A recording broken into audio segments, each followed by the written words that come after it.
Irmãos e irmãs, paz e bem. A pequena Belém é um lugar muito precioso para todos os cristãos. Hoje, nos caminhos da Terra Santa, vamos a esta cidade, onde Deus assume a nossa humanidade em Jesus Cristo, tornando-se o nosso Salvador.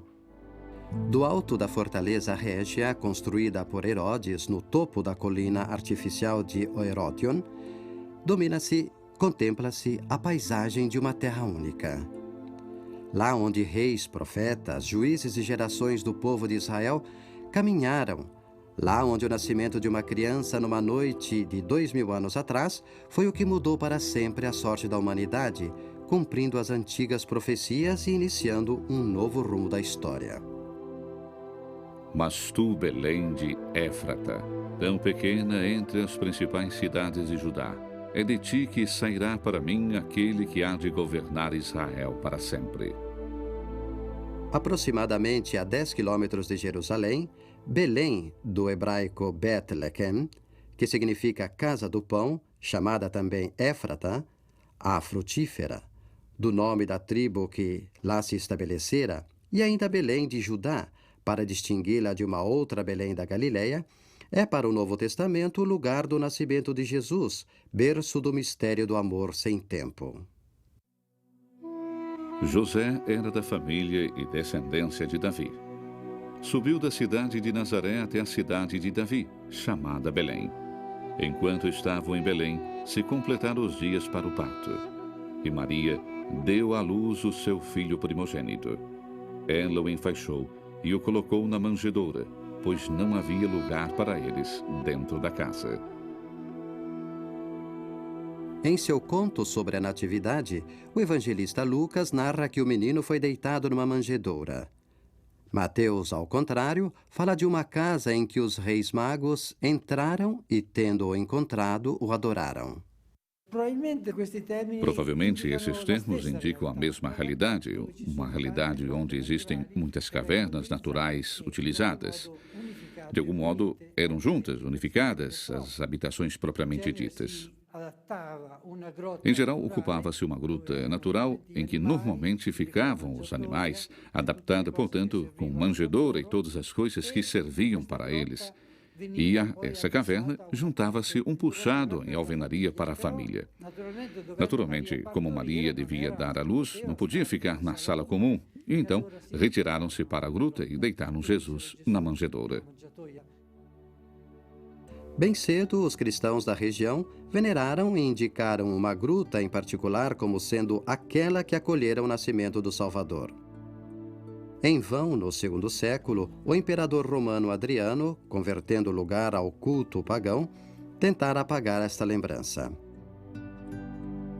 Em 325, o imperador Constantino e sua mãe Helena mandaram erguer uma grande basílica e, sobre a gruta, um edifício monumental em forma octogonal. 200 anos depois, o imperador Justiniano realizou algumas modificações, substituindo o octógono por um presbitério mais amplo e trilobado, dando à basílica a fisionomia que fundamentalmente mantém até hoje. O pequeno e o grande encontram-se nesse lugar, a pequena manjedoura e uma espetacular basílica constantiniana, a única basílica que se conservou desde a época bizantina até nós. Uma abertura de 1,20 m, a pequena porta da humildade, baixa a ponto de obrigar quem entra a inclinar-se, marca a entrada da basílica. Foi realizada desta forma, estreitando as aberturas originais, a fim de evitar que eventuais invasores entrassem a cavalo, e mantém um significado simbólico para os visitantes modernos, solicitados a se fazer pequenos para ir ao encontro do mistério maior. A área litúrgica basilical compõe-se de 5 naves, separadas por 4 séries de colunas monolíticas arquitravadas. O piso constantiniano, ainda visível em parte através de alçapões em madeira, está situado a cerca de 80 centímetros abaixo do atual. É constituído por um maravilhoso mosaico policromo, formado por pequenas tecelas com motivos principalmente geométricos, além de algumas figuras de aves entre volutas de acanto no setor do octógono. O acesso à gruta venerada é feito por duas escadas situadas nas laterais do coro trilobado. A forma original da Gruta da Natividade não pode ser facilmente reconstruída. Por exemplo, as duas entradas principais pelas quais hoje os peregrinos descem até a gruta e sobem do lado oposto parecem ter sido construídas nos tempos da Basílica Bizantina, na época de Justiniano, isto é, no sexto século, a fim de oferecer contemporaneamente ao maior número de pessoas a possibilidade de entrar e sair para ali visitar e rezar. Fala-se da existência, em épocas mais antigas, de uma porta menor, que foi encontrada num corredor estreito que liga as cavernas sepulcrais de São Jerônimo à própria Gruta da Natividade. Trancada há séculos, mantém ainda um dos degraus pertencentes a uma escada que permitia a descida à gruta diretamente na sua parte da frente, isto é, no interior da basílica, onde o mosaico apresenta um nome sagrado escrito em grego, ou seja, peixe, ictis, Jesus Cristo, Filho do Deus Salvador, conforme a interpretação que fizeram os primeiros cristãos. Daí surgiu a luz dos povos, Cristo Senhor. Daí partiu o anúncio de paz para todos os homens amados por Deus.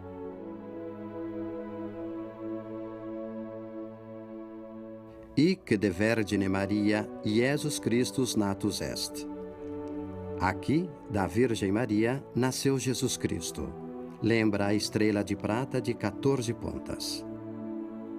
A manjedoura onde foi deitado, realçada por duas colunas, tornou-se um altar onde Cristo se faz pão vivo.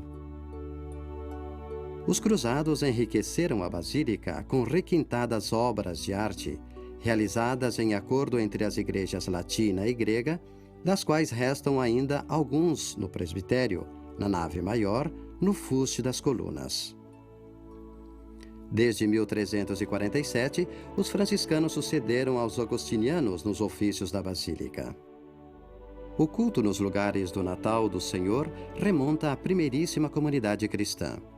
A peregrina Egéria, em seu diário de viagem, bem como o lecionário armênio de Jerusalém, testemunham as celebrações da Epifania que inauguravam o ano litúrgico. Nos arredores, a igreja paroquial de Santa Catarina, edificada pelos franciscanos em 1882, sobre uma precedente igreja medieval, cujo pórtico espetacular foi mantido, é o ponto de partida da procissão diária dos frades para a Gruta da Natividade e as outras grutas caras à devoção cristã. O grupo mais apreciável de grutas que ainda hoje podem ser pesquisadas encontra-se no lado norte da gruta e são chamadas de Grutas dos Inocentes, pois, segundo uma tradição, nelas também foram sepultadas as crianças inocentes vítimas do rei Herodes, no tempo do nascimento de Jesus.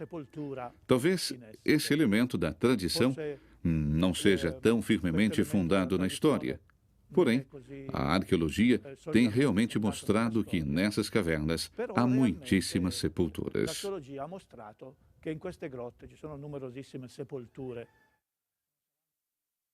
Em 386, São Jerônimo estabeleceu-se nas imediações da gruta para dedicar-se ao estudo da Bíblia, elaborando a famosa versão latina, Vulgata, que se tornou a versão oficial da Igreja do Ocidente. Uma grande figura de peregrino, uma figura de estudioso, que escolheu passar grande parte de sua vida em Belém, perto do lugar onde Jesus nasceu, para aprofundar seu conhecimento da Bíblia. São Jerônimo era superior do mosteiro masculino. A superiora do mosteiro feminino era uma matrona romana, descendente da família dos Scipiões, cujo nome era Paula, seguida pela filha de Eustóquio. Paula faleceu antes. Portanto, o primeiro sepulcro de que se fala é o de Paula. Um peregrino do sexto século relata que o presbítero Jerônimo fora sepultado próximo à porta de entrada da Gruta da Natividade.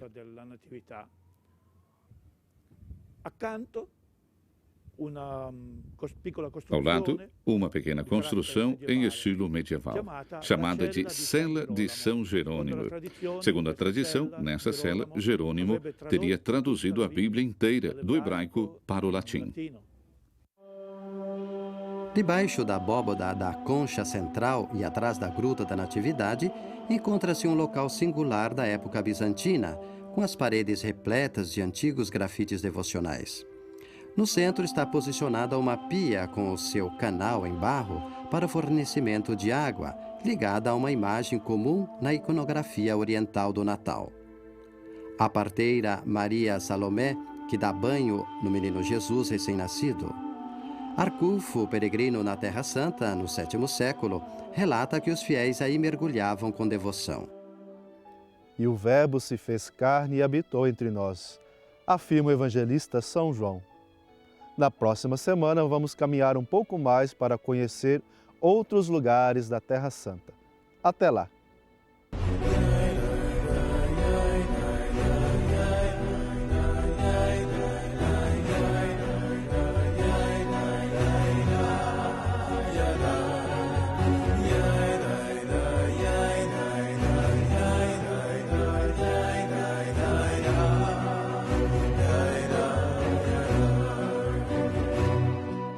Shema Yisrael Adonai Eloheinu Adonai Echad U'Shemo Echad Ve'afta et Hashem